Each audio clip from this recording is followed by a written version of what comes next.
Ողջույն ձեզ, սիրելի հետևորդներ, ես ներողություն եմ խնդրում նախատեսված ժամից ավելի ուշ ուղիղ եթերին միանալու համար։ Մենք, ինչպես եւ արդեն մեր հայտարարության մեջ մենք նշել էինք, բազմաթիվ հետևորդների խնդրանքով եւ նաև մեր աստվածաշնչյան սերտողության դասընթացներին մասնակիցների խնդրանքով ամեն հինգշաբթի խորհուրդ լուսավոր այս շարքի ընթացքում կանդրադառնանք 9 երանիներին։ Ավետարանում գիտեք, որ Քրիստոսի ամենաերկար քարոզը, որ հավաքված մի քանի գլուխների մեջ լեռան քարոզն է, որը եւ սկսվում է հենց 9 երանիներով, որոնք կարծում եմ շատերից քաջ ծանոթ են եւ այս երանիների հետ կապված շատ են հարցերը, թյուր ըմբռնումները եւ մարդիկ փորձում են ավելի ամբողջական եւ ցանկություն ունեն ավելի ամբողջական այս երանիները հասկանալու, դրանց իմաստը մեկնելու, հետեւաբար մենք ուղիղ եթերների շարք կսկսենք ամեն 5 շաբթի ժամը 6-ին անդրադառնալով ամեն եթերի ընթացքում մենք փորձենք անդրադառնալ 9 երանիներից մեկին։ Այսօր մենք ավելի շատ կխոսենք ընդհանուր երանիների մասին, իբրև ներածական, որպեսզի նաև մեր բոլորիս մոտ պատկերացումը ընդհանուր հստակ պատկերացումը լինի, ինչի հետ մենք գործ ունենք, ինչ էր այս երանին եւ ինչու Քրիստոս այսպիսի շեշտադրումով կամ այսպիսի կառուցվածքով խոսեց մարդկանց հետ։ Լեռան քարոզը հայտնի է, որ Մատթեոսի ավետարանի 5-րդ գլխից է եւ սկսվում ու ամենասկզբում ավետարանիչը ընդգծում է հետևյալը, ասելով, որ Հիսուս տեսնելով ժողովրդի բազմությունը բարձրացավ լեռան վրա եւ նստեց այնտեղ։ Աշակերտները հավաքվեցին նրա շուրջը եւ նա սկսեց ուսուցանել նրանց ասելով։ Ինչպես ես արդեն ասացի, այս պահին եւ այսօրվա ուղիղ եթերի ընթացքում մենք առանձին երանիներին չենք անդրադառնա, ավելի շատ կուզենք ընդհանուր պատկերը տեսնել 9 երանիների եւ առհասարակ լեռան քարոզի։ Ու դրա համար կարևոր է նախ եւ առաջ նշել հետեւյալը, որ հրեական այսպիսի ավանդույթ կար, եթե վարդապետը, ռաբին որևէ շատ կարևոր ուսուցում էր ուզում անել, նախ իր խոսքը սկսելուց առաջ պիտի նստեր, պիտի բազմեր եւ իր շուրջ համախմբեր ունկնդիրներին, իր աշակերտներին։ Նույն ավանդույթը պահեց Քրիստոս։ Քրիստոս ասում է ավետարանիչը, Հիսուս բարձրացավ լեռան վրա, տեսնելով մարդկանց բազմությունը եւ նստեց այնտեղ։ Եվ իր շուրջ նստելով Քրիստոս իր շուրջ համախմբեց իր աշակերտներին եւ բոլոր այն մարդկանց, ովքեր որ այդ պահին ներկա էին եւ ովքեր որ այդ պահին հետևել էին Քրիստոսին։ Այսինքն սա նշանակում է այն, որ Քրիստոսի այս ժեստը նշանակում է այն, որ ինքը շատ կարևոր բան պիտի սովորեցնի, շատ առանցքային եւ հոգեվոր իմաստով շատ կարևոր ուսուցում պիտի փոխանցի ունկնդիրներին եւ պատահական չէ որ լեռան քարոզը հատկապես ավետարանի մեջ ավետարան է նաեւ կոչվում եւ եկեղեցու հայրերը կամ մեկնիչները այդպես են անվանում երանիները կամ լեռան քարոզը առհասարակ որ սա ավետարան է ավետարանի մեջ Այն իմաստով, որ հատկապես այս 9 երանիների մեջ ամփոփված է ամբողջ քրիստոնեական վարդապետությունը։ Այստեղ շատ կարևոր է, որ նաև ընդգծել հետևյալը, որ 9 երանիները շատ գործնական դրսևորում են պահանջում եւ շատ գործնականորեն ցույց են տալիս յուրաքանչյուր հավատացյալի, յուրաքանչյուր քրիստոնյայի անելիքը։ Թեև առաջին հայացքից 9 երանիները կարող են խնդրահարույց լինել։ Եթե ոչ բոլորը, ապա գոնե առաջինը։ Եթե հիշում եք, որ 9 երանները սկսվում են Երանի հոգով աղքատներին եւ այս ձևակերպումը շատ հաճախ է խնդրո առարկա դարձել, մարդիկ շատ են հարցնում, թե ինչ նկատի ուներ Քրիստոս հոգով աղքատ ասելով։ Ես մի օրինակ կուզեմ հիշել, տարիներ առաջ մի մարդ որ նոր փորձում էր ընթերցել ավետարանը, սրտել ավետարանը եւ հոգեվոր կյանքում որոշակի այսպես գիտելիքներ եւ փորձառություն ձեռք բերեր, այս մարդը ինձ պատմում է ասելով, որ կարդացի ավետարանը, սկսեցի կարդալ ավետարանը, հասա երանիներին, հասկացա, թե ինչքան բարձր պահանջ է դրված յուրաքանչյուր հավատացյալի, յուրաքանչյուր քրիստոնյայի համար, սկզբում ասում եմ մտածեցի, որ այդքան էլ պարզ հավատացյալ մարդուն տրված չէ, որ հետևի բոլոր այդ պատվիրաններին, կատարի այդ պատվիրանները, բայց ասում է մտածեցի գուցե փորձեմ, գուցե ստացվի, որովհետև անընդհատ երբ որ ես հիշում եմ Երանի հոգով աղքատներին, Երանի հեզերին, Երանի ովքեր որ ողորմած են, այս երանիները անընդհատ հիշելով մի տեսակ ասում եմ իմ մեջ խղճի խայտ առաջացավ, որովհետև տեսնում եմ կողքիս անձը, որ կարիքի մեջ է եւ դժվարությունների ու փորձությունների մեջ է, ֆինանսապես, նյութապես անապահով ընտանիք, ասում եմ որոշեցի, որ իմ ամենասիրելի իրը, որը որ միշտ իմ սեղանի վրա էր, որը որ միշտ ես սիրով օգտագործում էի, իմ համար շատ սիրելի մի իր, որից ես երբեք չէի բաժանում, մտածեցի նվիրեմ իրեն։ Այդ կերպ կարծելով, որ ես կպահեմ քրիստոնեական այս բարձր առաքինությունը ողորմած լինելու, աղքատանալու, որտեղ ասում է ես այդպես էի պատկերացրել երանիները եւ առհասարակ ավետարան ընթերցելիս։ Մտածելով, որ ես ինձ ասում եմ ավելի մեղավոր էի զգում, որ ես դա ունեմ, իսկ ինքը դա չունի։ Եվ մտածում եմ, որ եթե ես դա նվիրեմ իրեն, ուրեմն ես ավելի այդ երանությունը, այս ինչպես որ սկսում էին երանին, սկսվում են ինը երանիներ, ասում եմ ես այդ երանությունը կապրեի, կվերագտնեմ իմ կյանքում։ Բայց ասում է հետաքրքիր է, որ ճիշտ հակառակը տեղ ունեցավ։ Երբ որ ես այդ իրդ նվիրեցի այդ մարդուն, որը որ շատ սիրելի էր ինձ համար, եւ շատ դժվար էր ինձ բաժանվել դրանից։ Ասում է ինձ մոտ առաջացավ այդ անարդարության զգացումը, թե այս ինչ անարդար է այս կյանքը, ինչի ես պիտի տամ, ոչ թե ես ավելի թեթևացա, ավելի հանգստացա, այլ ընդհակառակը, այս աշխարհի անարդարության զգացումը ավելի համակեց ինձ եւ ավելի ես սկսեցի բարկանալ եւ զղջալ հետո իմ արածի համար։ Ու արդյունքում եզրակացությունը հետեւյալն է. Միթե Քրիստոս ուզում է ասել, որ Երանի դժբախտներին, Երանի կարիքավորներին, Երանի այն մարդկանց, որոնք սքի մեջ են, մեր բարի ուղիղ իմաստով։ Այսինքն ստացվում է այնպես, որ Քրիստոսի այս 9 երանիները գալիս են մեզ ասելու, որ այ եթե դու տառապանքի ու դժբախտության մեջ ես, Երանի քեզ։ Իրականում Քրիստոս նման մտադրություն չունի։ Մենք որ հետո հաջորդ մեր եթերների ընթացքում արդեն առանձին երանիներին անցնենք, կհասկանանք, որ Քրիստոս բոլորովին այլ բան նկատի ուներ, քան թե այն ինչ որ մենք շատ հաճախ պատկերացնում ենք։ Քրիստոնյա լինելու համար պարտադիր չի, որ անել մի բան, երբ որ այդ քո արարքը քո սկզբունքներին կամ քո ներքին համոզումներին դեմ է։ Եթե որևէ իր, որը որ մեզ համար շատ սիրելի է, պիտի նվիրաբերենք ինչ-որ մեկին, դա պետք է անենք սիրով, ոչ թե դժկամությամբ կամ օրենքը պահելով, այլ պիտի անենք դա սիրով։ Եվ մյուս կողմից Քրիստոսի այս երանիները միշտ չէ, որ մենք պիտի հասկանանք բարի ուղիղ իմաստով, որովհետև գիտեք մի կողմից երանին, հենց կառուցվածքը Քրիստոսի խոսքի շատ հետաքրքիր է, բոլոր այս պատգամները սկսվում են երանիով եւ խոստացվում է երկնքի արքայություն։ Այս երանին հստակ հույս չէ, որ երանի մեզ եւ մենք հույս ունենք, որ մենք այդ երանությունը պիտի ապրենք, այդ երանությունը պիտի ունենանք։ Երանի ասելով Քրիստոս մեզ տալիս է հնարավորություն այդ երանին յուրաքանչյուրս մենք մեր կյանքում իրականություն դարձնելու։ Սա հնարավորություն է, ոչ թե ընդգծված հույս յուրաքանչյուր, որ եթե Քրիստոս ասել է, ուրեմն կլինի։ Այդ երանին իրականություն պիտի դարձնենք մենք յուրաքանչյուրս։ Քրիստոս պարզապես ուղենշեց այն ճանապարհը, որով որ յուրաքանչյուր մարդ պետք է քայլի։ Եվ այստեղ խոսքը բնավ դժբախտ լինելու մասին չէ, ընդհակառակը աղքատությունը, սուգը, խոնարհությունը, հեզությունը, անարդարության ժամանակ սեփական դիմակիցը չկորցնելը,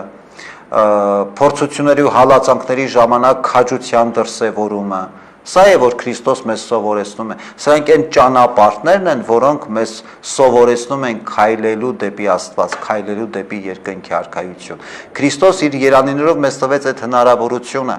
այս 9 երանիներով գտնել այն ճանապարհները, որոնցով որ մենք կգնանք դեպի Աստված եւ կքայլենք դեպի երկնքի արքայություն։ Կարելի է 3 կերպ ընկալել որպես խոստում, ինչպես ես արդեն ընդգծեցի, որպես հնարավորություն մեզ տրված եւ որպես յուրաքանչյուրիս կյանքում աստվածային շնորհի դրսևորում, որովհետեւ Աստված նաեւ իր պատվիրաններով եւ պատգամներով աստվածային շնորհներն է առատապես բաշխում մեզ յուրաքանչյուրիս, եթե իհարկե մենք այդ պատվիրաններն ու պատգամները յուրացնում ենք եւ այդ պատվիրաններն ու պատգամները մեզ համար դառնում են կենսակերպ։ Հետևաբար, եթե մենք համեմատելու լինենք տասնաբանյա պատվիրանների հետ, որտեղ պիտի անդադ ընդգծվում է պիտի այսպես անես, պիտի այնպես անես։ Քրիստոս այդ պիտիները հանեց, պարտադրանքը հանեց, եւ Քրիստոս խոսում է այսպես՝ երանի, սա փաստ չէ, որ իրականում երանի այն մարդուն, ով որ ինքն իրեն համարում է հավատացյալ։ Քրիստոս պարզապես այստեղ ավելի շատ բացականչական շեշտադրում կա, ոչ թե հաստատում, որովհետև մենք շատ հաճախ քրիստոնյա ենք, բայց այդ երանիից շատ հեռու ենք։ Եվ եթե մենք սերտնում ենք 9 երանիները եւ գտնում այն բոլոր ճանապարհները, չէ՞ որ նույն աղքատությունը, նույն սուքը, նույն հեզությունը, անարդարության ենթարկվելը, ողորմած լինելը, սրանք մեր կյանքի անբաժանելի դրսևորումներն են, որ մեկը սրանցով չենք անցել, որ մեկը այս ճանապարհներին երբևէ չենք եղել, այդ սուքը չենք տեսել, կարիքը չենք տեսել, աղքատություն չենք տեսել, հեզության խնդիր չենք ունեցել, անարդարության բոլոր այս իրողությունները, ինչի մասին որ Քրիստոս խոսում է, մեզ չեն նախանձել, չեն ատել, չեն զրպարտել, սրանք այն իրականություններն են, որոնցով բոլորս անցնում ենք եւ անցել ենք։ Բոլորիս կյանքում սրանք հարազատ իրողություններ են։ Ուրիշ հարց է, թե ամեն մարդ ով ինչպես է վերաբերվում, ով ինչպես է իրեն դրսևորել։ Եթե կարիքի մեջ է եղել, արդյոք այդ արժանապատվությունը պահել է։ Թե սեփական արժանապատվությունը մի կողմ թողնելով ամեն գնով 2 կոպեկ գումարի համար իր սկզբունքներն ու արժեքներն է վաճառել։ Արդյոք անարդարության եւ հալածանքների հանդիպելիս, այսինքն կյանքի հանգամանքները մեզ ստիպել են, որ մեր կյանքը փոխվի թե ոչ, թե մենք մնացել ենք նույնը բոլոր դեպքերում։ Ուրեմն շատ կարևոր է, երբ որ մենք անդրադառնում ենք 9 երանիներին, հասկանանք, որ սրանք մեր կյանքի են կարևոր եւ բոլորիս հարազատ հանգրվաններն են եւ մեզ Քրիստոս սովորեցնում է, թե բոլորիդ կյանքում այսպես թե այնպես այս երևույթները կան։ Եվ այդ աղքատությունը, եւ այդ սովը, եւ սուքը, եւ հալածանքը, եւ անարդարությունը։ Երանի, որ կարողանաք այդ ամենի մեջ ձեր դիմագիծը, ձեր տեսակը չփոխել եւ պահպանել։ Այս է ամենակարևորը։ Երանի, երբ որ մարդը մինչև վերջ մարդ մնա։ Հետևաբար, եթե մենք ընդհանուր ամփոփելու լինենք, շատ կարևոր է այն պատգամը, որ առաջին մեր այս հանդիպման եւ այս ուղիղ եթերի ընթացքում ես կուզեմ, որ հաճախ մենք հիշենք, գուցե առիթ կունենանք նաեւ հետագա բոլոր մեր եթերների ժամանակ այդ ձևակերպումը կամ այդ բանաձևը հիշելու։ Այս երանիներով, 9 երանիներով Քրիստոս բացահայտում է մարդկային կյանքի ամբողջ աղքատությունը, որպեսզի ցույց տա երկնքի արքայության հարստությունը։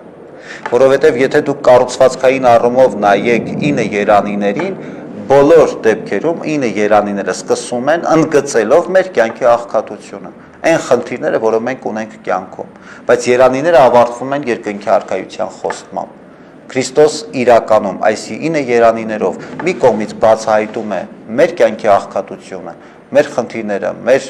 փորձությունները, մյուս կողմից երկնքի արքայության հարստությունն է Քրիստոս մեզ ցույց տալիս։ Եվ իրապես երանի, եթե մենք այդ հարստությանը արժանի լինենք, այդ հարստությունից ինչ որ առում, այդ հոգևոր հարստությունից ինչ որ մաս ու բաժին յուրաքանչյուրս մեր կյանքում կարողանանք ունենալ։ Այստեղ արդեն խնդիրը դրված չի, թե հեշտ է, թե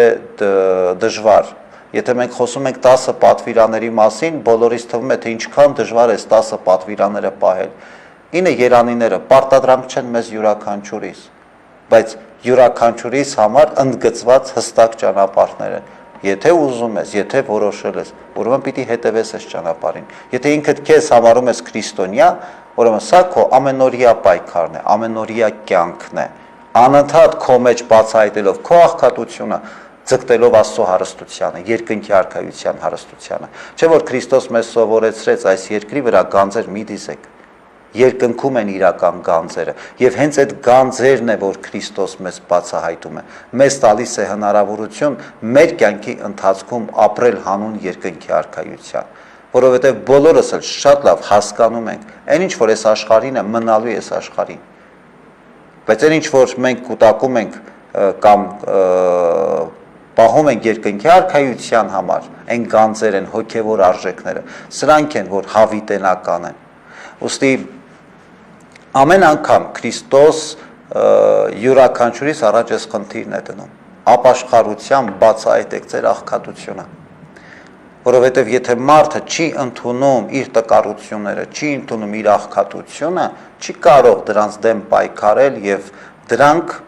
իմաստավորել, արժևորել աստվածային զորությամբ, աստվածային սիրով, երկնքի արքայության գանձերով։ Մենք նախ պիտի ընդունենք, որ տկար ենք, մենք պիտի ընդունենք, որ աղքատ ենք։ Հետաքրքիր է, գիտեք որն է, որ եթե երբ որ Քրիստոս խոսեց, ասելով իր խոսքը սկսեց այսպես, թե երանի հոգով աղքատներին, այն ժամանակ հրեաներից ոչ մեկ չնվզեց եւ ովքեր որ Քրիստոսին լսում էին, ովքեր ոչ մեկ չհարցրեց, այդ ինչ նկատի ունես, որտեվ 5 կտակարանից շատ հստակ էր հոգով աղքատը ով է, 5 կտակարանյան ժամանակաշրջանից հրեական իրականության մեջ հավատացյալ հրեաները շատ լավ գիտեին սա ինչ է նշանակում, որովհետև շատ լավ իրենց ամբողջ կյանքի ընթացքում տեսել էին Աստծո զորությունը, տեսել ու հասկացել էին այն պահին, երբ որ իրենք տկարացել են, այն պահին, երբ որ հասկացել են, որ իրենք անզոր են եւ դիմել են Աստծո զորությունը դրսեւորվել է իրենց կյանքում։ Այսօր մենք է, որ շատ հաճախ այսպես մի տեսակ խեթ հայացքով ենք նայում, երբ որ լսում ենք ինչպես թե Երանի աղքատին։ Այստեղ պարզապես խոսքը աղքատի մասին չի։ Մարդը կարող աղքատ լինի, բայց մարդ մնա։ Մարդը կարող է սքի մեջ լինի, Աստված չանի, բայց էլի մարդ մնա։ Մարդը կարող է կարիքավոր լինել, բայց մարդ լինի։ Այստեղ աղքատությունը, հարստությունը, կարիքը, հալածված լինել, չլինելը բնավ կարևոր չեն, որովհետև այդ ամեն ինչը եւ դրանց նկատմամբ մեր վերաբերմունքը գալիս է նրանից, թե որքանով մենք մեզ մարդ ենք տեսնում եւ որքանով մենք մեզ մարդ ենք զգում։ Ամենակարևորը, որ այն մարդու տեսակը, որը ցույց տվեց Քրիստոս, այդ կատարյալ մարդու տեսակը, որ իր իսկ օրինակով Քրիստոս ցույց տվեց, յուրաքանչյուրիս աչքի առաջ լինի եւ բոլորս կարողանանք ձգտել նմանվելու այդ իրական մարդը, որտեվ եթե մեկի համար մարդու որպես որակ, իդեալ, այսօր կարող է լինել պաշտոնյան կամ հոգևորականը կամ որևէ մեկը, միշտ էլ մենք կսխալվենք։ Մեզ համար իրական մարդու պատկերը, օրինակը միայն ու միայն մեր Տեր Հիսուս Քրիստոս է։ Եվ 9 երանիները, եթե ընդհանուր ձևակերպենք, մեզ սովորեցնում են պարզապես ոչ միայն մարդ լինել, այլ մարդ մնալ։ Մենք կարող ենք ինչ-որ իրավիճակում լինել մարդ, դրսևորել մարդկային որոշակի որակներ, բայց ընդհանուր առմամբ ավելի կարևոր հանգրվաներում մենք մոռանանք, որ մենք մարդ ենք։ Մենք հիշենք, որ միայն մենք աղքատ ենք, մենք սգավոր ենք, մենք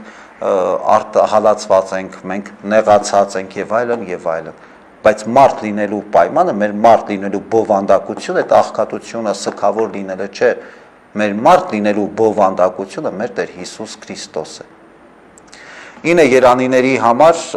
իբրև ներածական ես կուզեի այսքանը ձեզ ներկայացնել եւ եթե թույլ կտաք փորձենք նաեւ այս ընթացքում մեզ ուղղված հարցերին անդրադառնալ եւ արդեն հաջորդ շաբաթների ընթացքում նաեւ մենք հերթով յուրաքանչյուր երանիին առիթ կունենանք անդրադառնալու։ Կիրակնորյա պատարակները արդյոք դրմբաց են լինում։ Այո, կիրակնորյա պատարակները լինում են դրմբաց, Երևանի եկեղեցիներում տեղի են ունենում առավոտյան ժամը 9-ին, յուրաքանչյուր մարդ, ով ցանկանում է, կարող է մասնակցել։ Ճիշտ է արդյոք, որ ասում են, թե եկեղեցում ուրիշի վառած մոմից չի կարելի վառել մոմերը։ Սա սնոտիապաշտություն է, նման բան գոյություն չունի, մեծ հաշվով մոմ վառելը եկեղեցում այդքան էլ կարևոր, այսպես խորհուրդ չէ, դա ընդհանրապես բարեպաշտական սովորույթ է, այսինքն մոմ վառելով չէ, որ մենք որոշում ենք, որ որոշվում է մենք եկեղեցի եկամ, թե ոչ, որտեղ մարդը կարող է գալ հազարավոր մոմ վառել, բայց այդպես էլ եկեղեցի չմտնի։ Հոգևոր իմաստով, ֆիզիկապես գուցե կմտնի, բայց այդտեղ չի դրսևորվում մեր հավատքը։ Այո,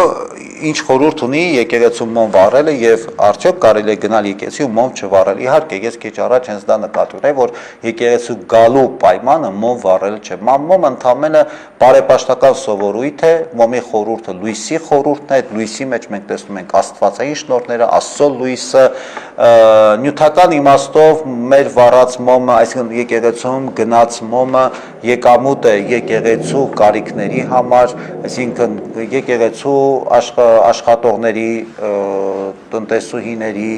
պահակների եւ այլն, եկեղեցում աշխատող մարդկանց աշխատավարձը վճարելու, կոմունալ ծախսերը վճարելու, այսինքն իբրև կառույց եկեղեցին բնականաբար ենթադրում է ծախսեր եւ այդ